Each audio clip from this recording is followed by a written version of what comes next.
What is going on, trucking community? My name is Christian. I'm Mike.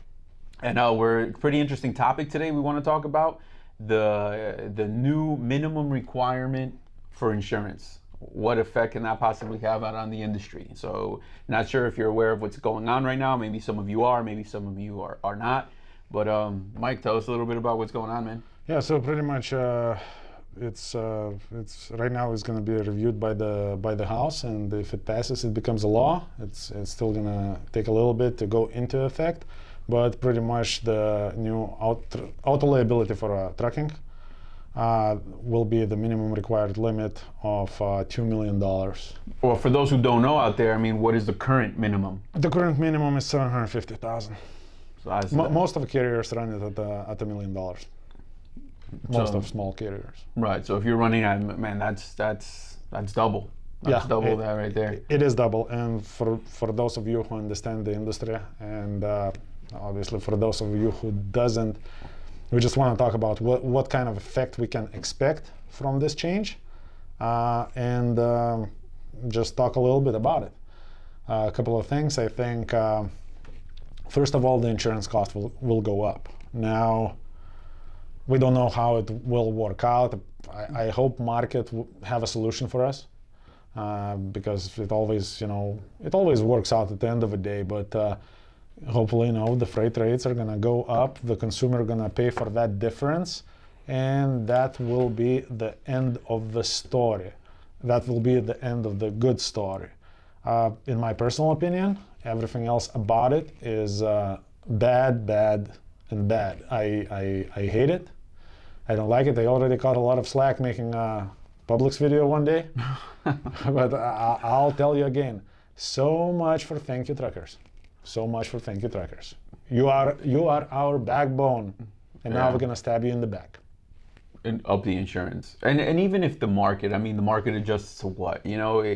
It's kind of like when the economists look at it, and even if the industry said, all right, we're going to, if we up the rates by 2 cents per mile as a blanket statement overall with all the freight out, in the United, that's millions of dollars thrown back into the business. But what does it mean to the individual, 2 cents a mile? That's not going to offset that cost at all. Yeah, so through the industry, just as I said, the market will work this out. But for an individual, for a small trucking company, that could be a killer deal.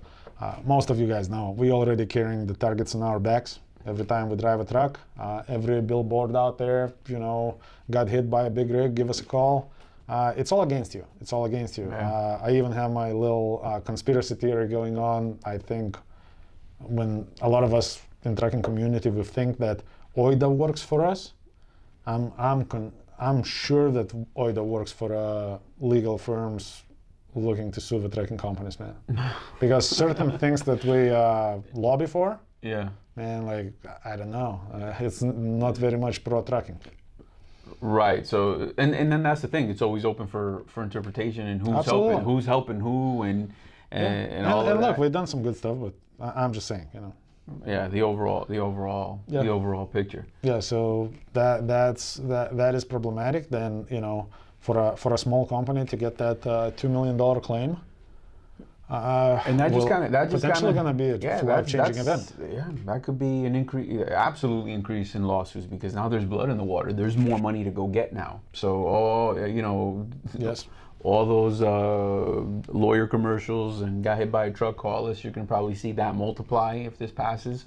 Absolutely, because right now, since there is twice more money on the table, the legal firms will be more willing to throw even more money in the harassment, more money into, pushing trucking companies out of business and suing you out of business, pretty much. And not just that, what does it have to do with the driver, you may ask? A couple of problems. If things are going smooth, and like for example, you get in a little accident, there is a claim, I don't know, again, personally me, I believe, probably 50% of those personal injury, broken heart, and pain and suffering cases, to me it's all fraud. But again, what do I know? I believe that maybe there are some people that probably should get that money because maybe their life was really destroyed. But how many cases there are that it's not even trucker's fault, but just because the trucker was there, now we're jumping on the insurance and the insurance pays it out. And now it's attached to the trucker and to the insurance. Now that it's going to be $2 million on the table, the law firms will hammer even harder, and that may potentially take a very different turn, because for them to make a really good case, we have to make a criminal out of that truck driver. We have to make him guilty. That makes their case easier, and that comes with potential unnecessarily, criminal charges that you're gonna face just because of a stupid accident that you may not even at fault at. Yeah.